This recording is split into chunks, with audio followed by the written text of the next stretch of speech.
Turanga leapt at the chance. And Frank to the others. Information and to new.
Tonight on Metronews, the whitebait season is kicking off. Primary healthcare nurses are still fighting for a pay rise. And we go behind the scenes at What Now to see how they cope with COVID.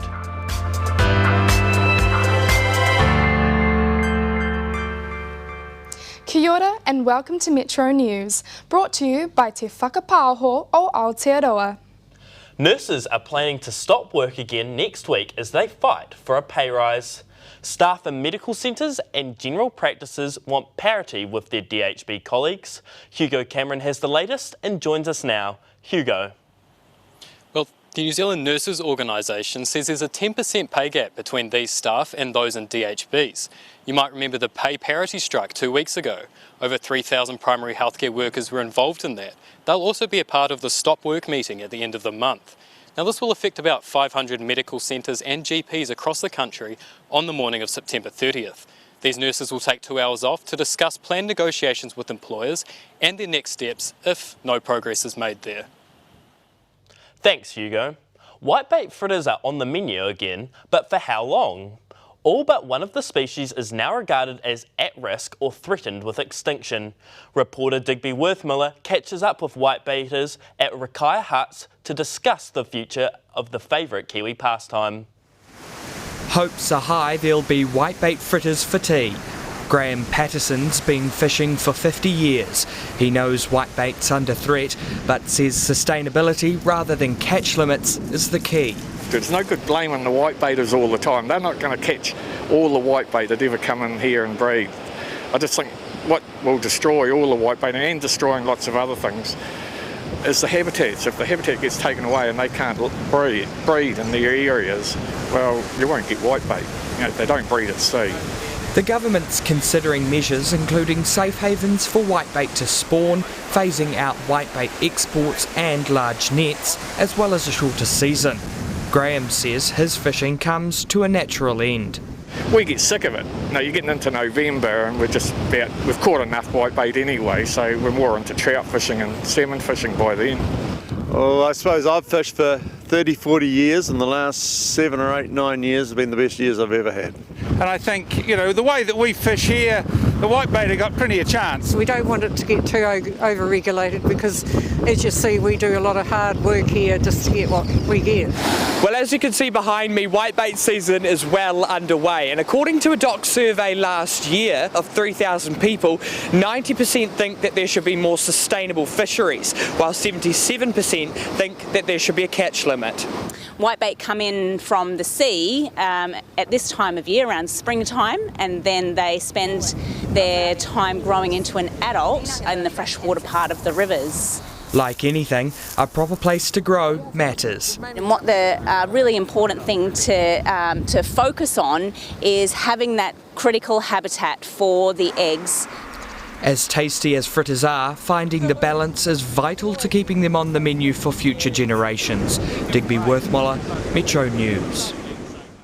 And we'll hear more about the problems facing the whitebait fishery later in the program when biologist Michael Hickford joins us in the studio. Some Banks Peninsula residents think they are being unfairly denied access to high-quality internet because fibre isn't available to them. Reporter Ursula Kay has more on the story. Ursula. About 70,000 people live on Banks Peninsula. Some are pretty isolated, and a number are unhappy they don't get the internet or their connections are really slow. What they want is fibre, but that's not an easy solution. Internet access is a hot topic on Banks Peninsula. Dave Edwards installs wireless systems and knows more than most the best ways to connect. But a lot of it is just miscommunication and not knowing. Some people want fibre, they think they need fibre 100% down to the houses to compete in the world, and they don't.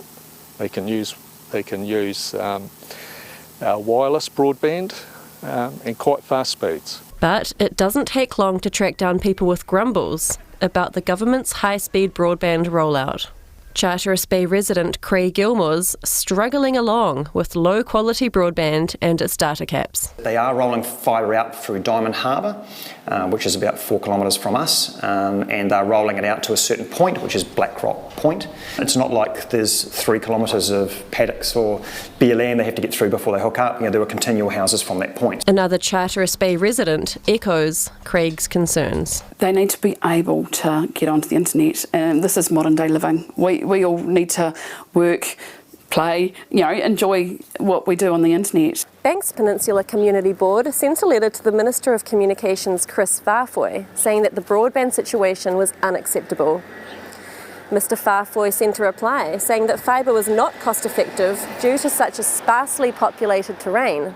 But by 2023, 98% of people will have broadband thanks to the Rural Broadband Initiative. Ultimate Broadband is responsible for the Banks Peninsula rollout. Its chief, Mike Smith, says the area's a challenge. Realistically, it's too expensive to put in the ground. It's great in urban density, so if you're in town, you're in a small village that has a lot of homes in a small amount of space, it's relatively cheap to put in, but once you start getting into rural properties where it's a couple of kilometres per address, it's just too expensive. Although fibre will never be an option, the government has assured residents that by 2023 they will have a better connection to the outside world. But there's some good news. The government's installing 5 new cell towers across Banks Peninsula. The first site will be in Little River in about 6 months' time. After that, O'Kane's Bay and Le Bons Bay will be next. Once completed, an extra 650 rural homes and businesses will have the opportunity to connect. Thanks, Ursula. Coming up, the Free Fruit in Schools initiative is helping kids eat healthy. And we catch up with the Canterbury women's rugby team.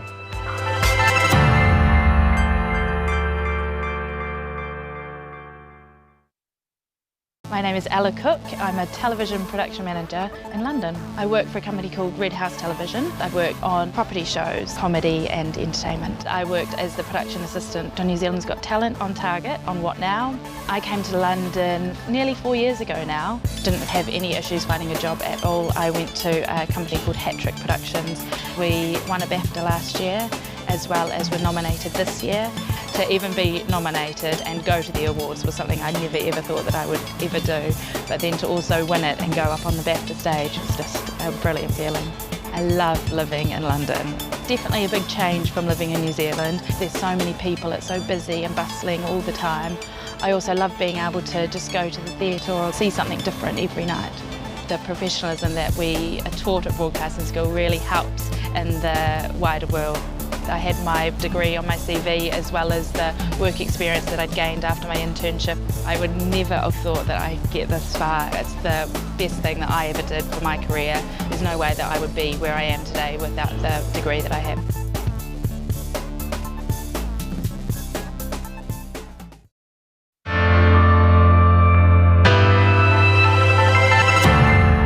Kia ora anō.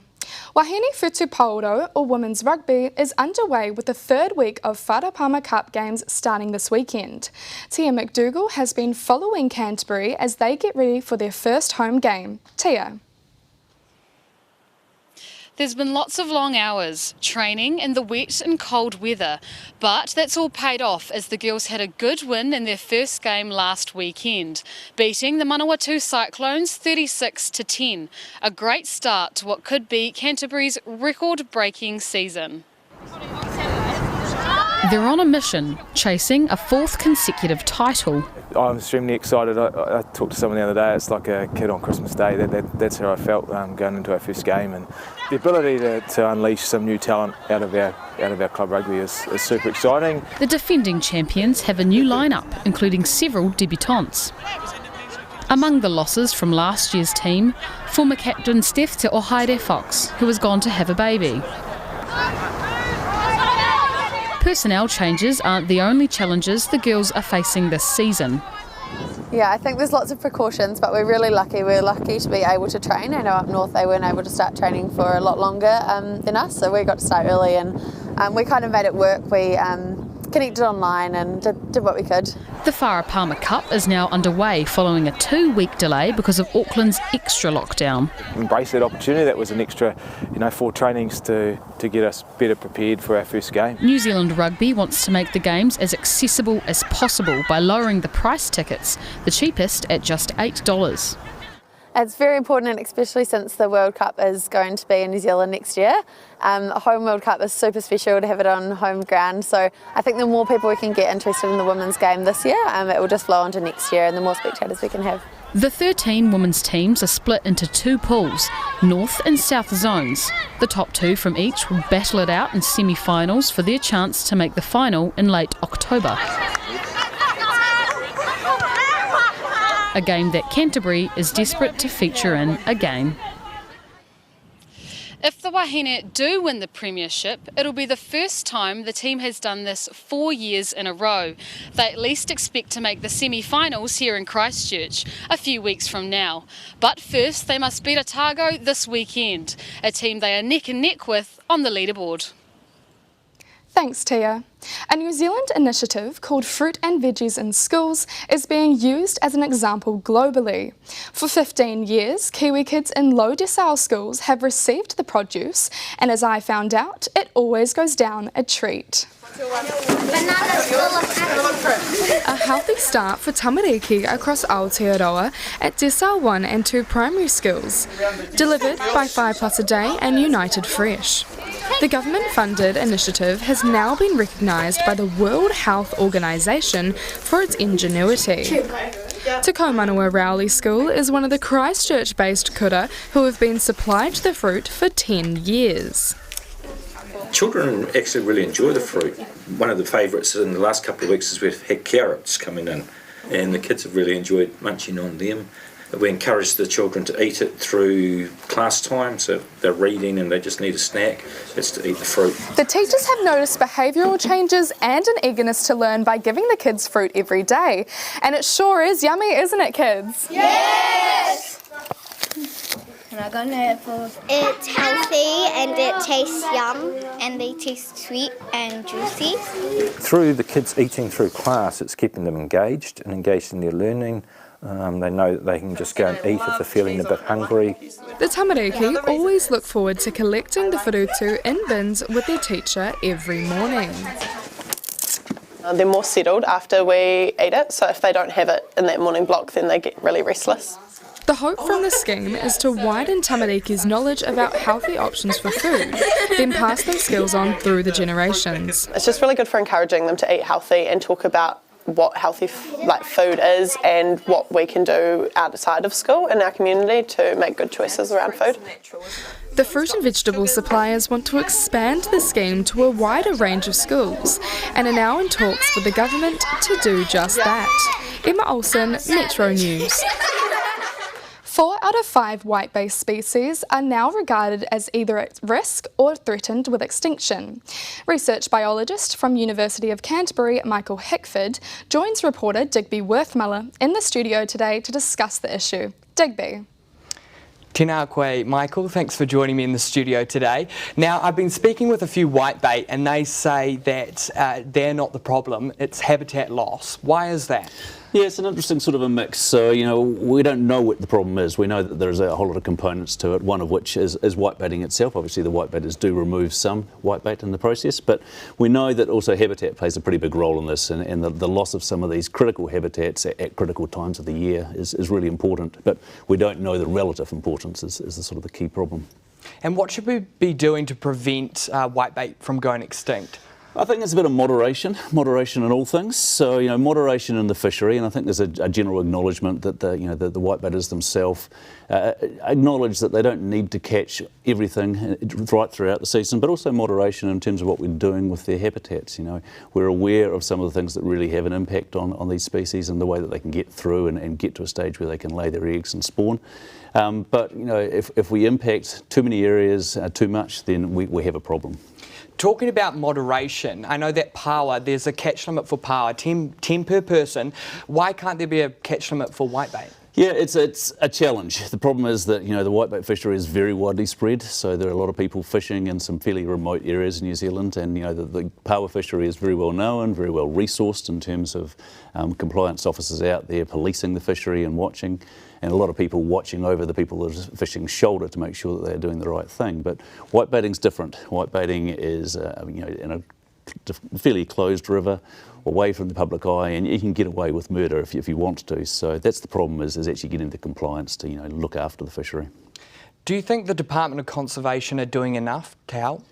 Yeah, the department's torn. So they're charged both with managing a fishery and making sure that it's sustainable, but also the conservation of the species. So at this stage, they do a very good job of working towards the conservation of the species, but managing the fishery is tough because we just don't know what's going on. We don't have enough data about the status of the fishery, what's being caught, where it's being caught, when it's being caught. And without those sort of basic data, it's really hard to manage a fishery. Do you think the current season of 15 weeks is too long? Probably is. There's an acknowledgement, I think, from most people around New Zealand that November's are not a great month for fishing, and most people by that stage have either had enough or the fish have stopped coming and they're getting tired and don't want to keep going. So I think there's an acceptance that maybe losing part of November would be a good idea, and an acceptance that maybe some of the early part of the season is also not always a very good time to be fishing. So yeah, possibly a shortening, but maybe not applying that throughout New Zealand. And experts say that all 5 whitebait species could be extinct by 2034. Is that an accurate prediction? Yeah, it's an interesting one. So those experts have a model. They don't know any better than what the model tells them. So the model suggests, at the current rates of decline, that may be a true scenario. There are other people who are just as expert who have different models that say that the decline's nowhere near as rapid and that we'll probably still have very healthy populations another 60, 70, 80 years away. So yeah, the problem is that we, again, with a lack of knowledge, we're guessing to a certain extent. So these models are only as good as the data we're putting into them, and we don't have many data. That's the problem. Ngā mihi, Michael. Thank you very much for coming in today. You're welcome. Thanks, Digby. Coming up, we meet a local who's turning plastic waste into jewellery, and we check out how Kiwi's favourite kids show is coping with COVID.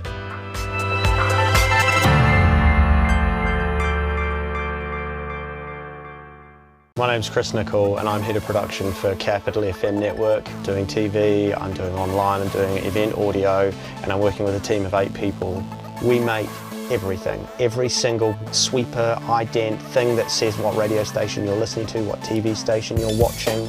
Broadcasting school put me in a scenario where I had to figure things out. Hands-on learning, getting stuck in, teaching yourself stuff. It also prepared me for the sorts of people that you come in contact with in media and how to deal with situations, especially high stressful situations. The great thing was the tutors were really encouraging and really helpful. They were like senior members of staff in a real radio station.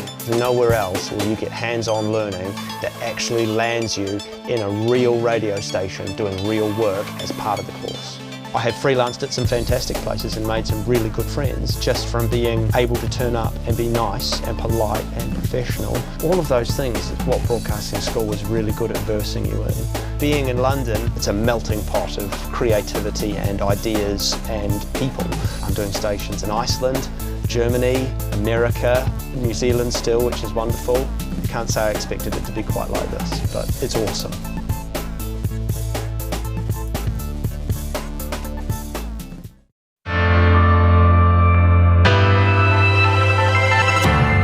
Welcome back. Imagine taking something no one wants and turning it into a profitable enterprise. Well, that's what one Christchurch woman has done, and her work has been recognised at the highest level. Antoinette Spicer has more. Anthea Medell knows all about turning trash into treasure.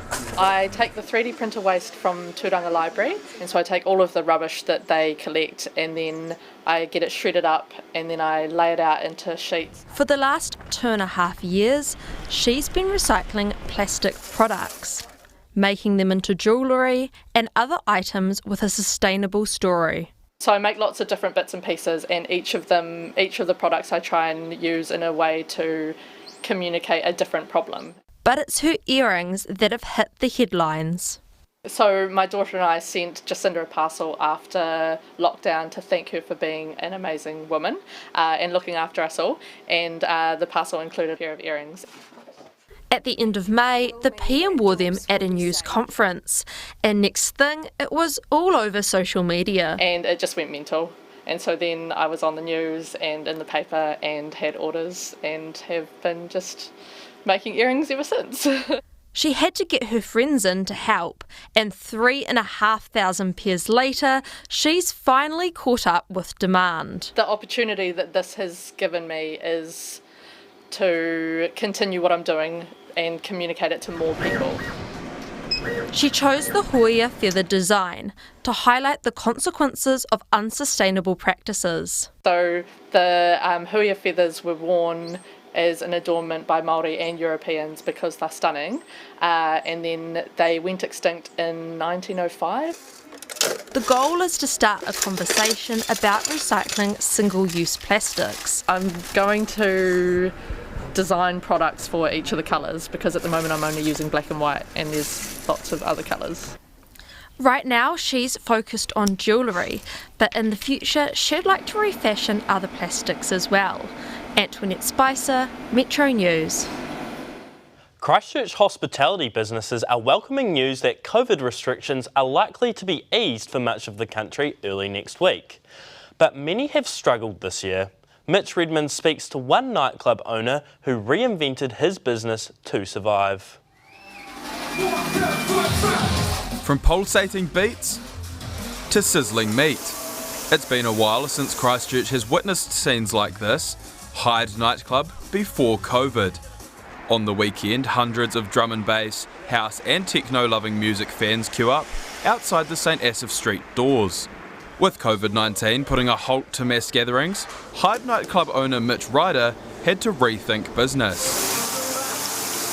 To get some money flowing in, he repurposed the nightclub and turned it into a burger joint. COVID forced our hand, and we'd always wanted to do either pizza or fried chicken or LA-style burgers. Black Burger specialises in premium cheeseburgers using Wagyu beef and other ingredients sourced locally here in Canterbury. Initially they opened as a ghost restaurant, only taking orders via Uber Eats. Now people can also dine in. Trading's still tough in spite of the reinvention. With COVID right now, we are like many hospitality businesses, always on the brink. Last month, the Restaurant Association released survey figures on how their members have been affected by the recent Level 2 restrictions. Nearly half of all bars and restaurants said they were turning over significantly less money compared to the same time last year. With Level 1 likely to return here next week, things are looking up for Mitch. He'll be able to get Hyde nightclub back in action, but now he's also been bitten by the burger bug. Yeah, Black Burger's been fantastic. We're stoked with it. We just want to keep pushing it. It'll be a busy week at Hyde, with bangers and a burger on the side. Mitch Redman, Metro News. New Zealand's favourite children's program, What Now?, has also had to adapt to COVID-19. As I found out, the cast and crew of the children's show have taken it in their stride. A show that has been around for 39 years, one that many Kiwis under the age of 50 would have memories of, is still going as strong as ever. I think it's still on screen because it's still relevant to kids and families today, with the kind of content that we have, which is very much taking a light-hearted look at life, but also showcasing the skills and talents of young people and giving kids a voice. When COVID-19 took the world by storm, the team didn't have a lot of time to prepare. The crew at What Now have had to take many health and safety precautions in order to keep the show running. This includes using a social distancing microphone, keeping a 1 metre space between everyone, and wearing a mask. We're usually an on-the-road show, so that was where it was disruptive, especially the first lockdown where we literally did the shows from our homes. So we weren't live when we were in lockdown. We pre-recorded the shows earlier in the week, and our wonderful editor Tyler put it all together and made it a 2-hour show, which was actually really impressive. Sleeping in on a Sunday was the biggest perk. However, it meant they couldn't get out to schools and communities across Aotearoa. Being so adaptive, I think, to everything that's been going on has been really cool. Although it has been a bit of a bummer not being able to, hang out with the kids and the audience. Still being able to put that show out for everyone at home to view, especially in such a crazy time, I think has been a real tribute to how good the team's been. Yeah. 3. Next year will be What Now's 40th birthday, and they have big plans in store. We're looking to have a birthday special, less for children and more for their parents and whānau that remember What Now from when it first started. Whether the show will be around for another 40 years, who knows? But for now, it'll be a sweet spot for Kiwi kids. Just the wrong word. Emma Olsen, Metro News. And now to the weather. It was a beautiful day in Ototahi, with clear skies in the Ata and a bit of high cloud making an appearance this ahi. Looking ahead, the overnight low will be a balmy Tekau Tākiri, and tomorrow will once again be ka pai, reaching all the way to Te Rua Tekau Tākiri. That's all for Metro News tonight. For those stories and more, head to our website metronews.co.nz, or you can find us on Facebook and Instagram. Join us again tomorrow night at 7 p.m. Ko Nick James aho. Ko Emma Olsen aho. Ka kite anō.